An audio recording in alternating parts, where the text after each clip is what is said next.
Praise the lord.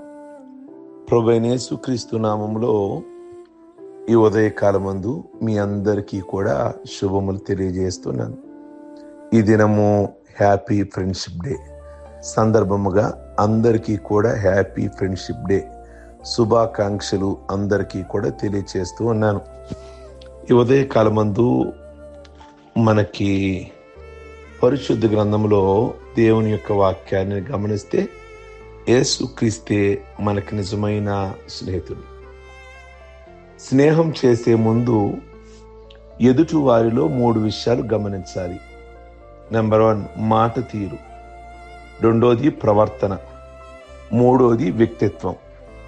యేసుక్రీస్తు కూడా తనకు మిత్రులు ఉన్నారని బోధిస్తూ ఉన్నారు.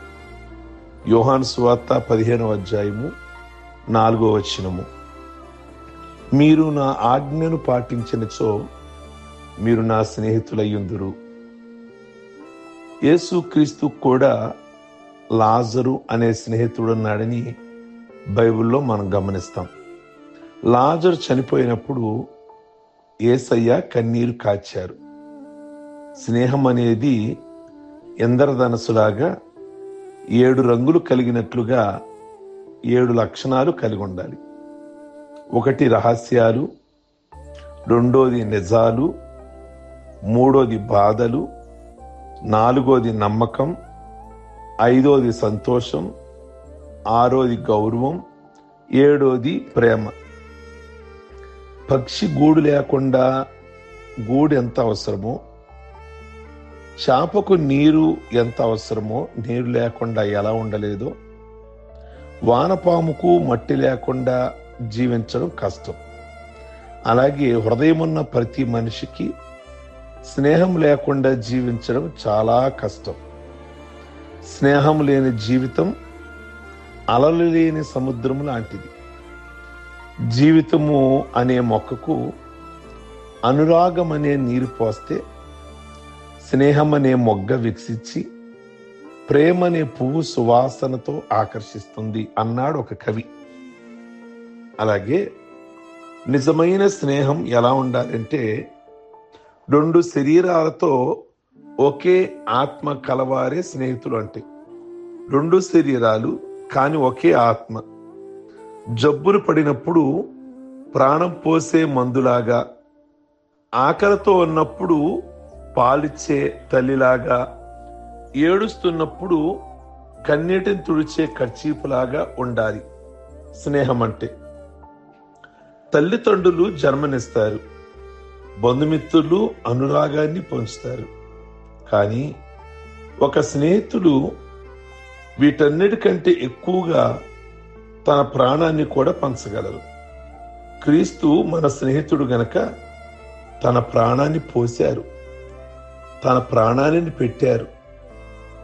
కనుక స్నేహం అనేది ఒక సురక్షితమైన కోట వంటి వాడు. నమ్మదగిన స్నేహితుడు ఒక సురక్షితమైన కోట వంటి వాడు. అట్టి వాడు దొరికినచో నిధి దొరికినట్లే దానిని వెలకట్టలేము. అతని విలువ అన్నిటికంటే మించినది అన్నాడు ఒక సిరా పత్రికలో. మన ఆర్సిఎం కథోలిక్కు ఆ మాటలు 6వ అధ్యాయంలో 14-15 వచనాలలో ఉంటుంది. నమ్మదగిన స్నేహితుడు సురక్షితమైన కోట వంటి వాడు. అట్టివాడు దొరికినచో నిధి దొరికినట్లే దానికి వెలకట్టలేము. అతని విలువ అన్నిటికీ మించినది అన్నాడు. స్నేహం నిదానంగా వికసించేది, నెమ్మదిగా వర్ధిల్లేది. ఒకరినొకరు అర్థం చేసుకోవటం వల్ల, త్యాగం చేసుకోవటం వల్ల వికసిస్తుంది. సిసేరా అని అతను అన్నాడు. స్నేహం అనే పదం కంట పడగానే హృదయం స్పందిస్తుంది. అగస్టీన్ నిబురల్ అని అతను మాట్లాడాడు. అసలు ఈ ఫ్రెండ్షిప్ డే, ప్రపంచ స్నేహితుల దినోత్సవం ఎందుకు అసలు స్టార్ట్ అయింది అని ఆలోచిస్తే, చరిత్రలో 1932 సంవత్సరంలో ఆగస్టు 1వ శనివారం రోజు అమెరికా ప్రభుత్వం ఒక వ్యక్తిని ఘోరంగా చంపేసింది. ఈ మరణ వార్త విన్న తన చిరకాల ప్రాణ స్నేహితుడు మరుసటి రోజు అనగా ఆదివారము ఆత్మహత్య చేసుకొని, నా స్నేహితుడు లేకుండా నా జీవితం ఎందుకని చనిపోయాడు. స్నేహానికి ఎంత విలువ ఉంటుందా అని తెలుసుకున్న ప్రభుత్వం ప్రతి సంవత్సరం ఆగస్టు మొదటి ఆదివారాన్ని ప్రపంచమంతా స్నేహితుల దినోత్సవంగా, ఫ్రెండ్షిప్ డేగా ప్రారంభించారు. నీ వెంట నేనున్నా అని భరోసా ఇచ్చేవాడే స్నేహితుడు. రక్త సంబంధాలకు బంధుత్వాలకు అతీతంగా ఉండేదే స్నేహం. కనుక బైబిల్ గ్రంథంలో కూడా స్నేహితులు ఉన్నారు. స్నేహం నిజమైన ప్రేమను కలిగి ప్రాణం వలె చూసుకోవాలి. అది మరణం వరకు తోడుండాలి. 1 సమూయేలు 18:1 అక్కడ దావీదు యోనాతాను ప్రాణ స్నేహితులుగా మనకు బైబిల్లో కనబడతారు. స్నేహం కష్టాలు, సానుభూతిని లేదా ఓర్పును చూపించాలి. యోబు గ్రంథము 2:11 మనకు కనబడుతుంది. స్నేహం త్యాగాన్ని కోరుకుంటుంది. యోహాను సువార్త 15:13 కనుక ఈ ఉదయకాలమందు బైబిల్ గ్రంథంలో దావీదు యోనాతానుల స్నేహం, దావీదు అనిన యోనాతానుకు ప్రాణముతో సమానం. యోనాతాను దావీదును కాపాడినందుకు దావీదు యోనాతాను ఒకరినొకరు ముద్దు పెట్టుకొని కన్నీరు మున్నీరుగా ఏడ్చారు. యోనాతాను కంటే దావీదు అధికముగా శోకించాడు, ఏడ్చాడు. కనుక ప్రియ దేవుని బిడ్డలారా, ఈ యొక్క ఫ్రెండ్షిప్ డే రోజు యేసు క్రీస్తు మనకు మంచి స్నేహితుడు. ఈ లోకంలో కొన్ని స్నేహాలు ఏదో ఆశించి స్నేహం ఉండవచ్చు. అది లేని రోజున స్నేహము ఉండకపోవచ్చు. కానీ యేసయ్య అలా కాదు. ఏం చూసి మిమ్మల్ని ప్రేమిస్తున్నాడు యేసయ్య? మీలో ఏమి ఆశించి యేసయ్య ప్రేమించాడు లేక ప్రాణం పెట్టాడు? యేసయ్యే మనకు నిజమైన స్నేహితుడు. యేసయ్య మనకు మంచి స్నేహితుడు. నిజమైన స్నేహం ఎల్లప్పుడూ ఇస్తూనే ఉంటుంది. తనను తాను దహిస్తూ ప్రేమను పంచుతూనే ఉంటుంది. అందుకే యేసుక్రీస్తు అందరినీ ప్రేమించారు. స్నేహం పట్ల తన మక్కువను ప్రదర్శించారు. కనుక పరిశుద్ధుడైన ఫ్రాన్సిస్ అని ఆయన చెప్పాడు, యేసుతో నీ స్నేహం ఇహలోకములో ప్రారంభమై నేను ప్రేమతో పరలోకానికి తీసుకొని వెళుతుంది. కనుక ఈరోజు మనకి యేసయ్య మంచి స్నేహితుడు. ఈ లోకములో మన స్నేహం యేసయ్యతో మనం ఉన్నట్లయితే ఇక్కడ స్టార్ట్ అయ్యి పరలోకం వరకు కూడా మన స్నేహము ముందుకు పెడుతుంది అని ఆ భక్తుడు మాట్లాడాడు.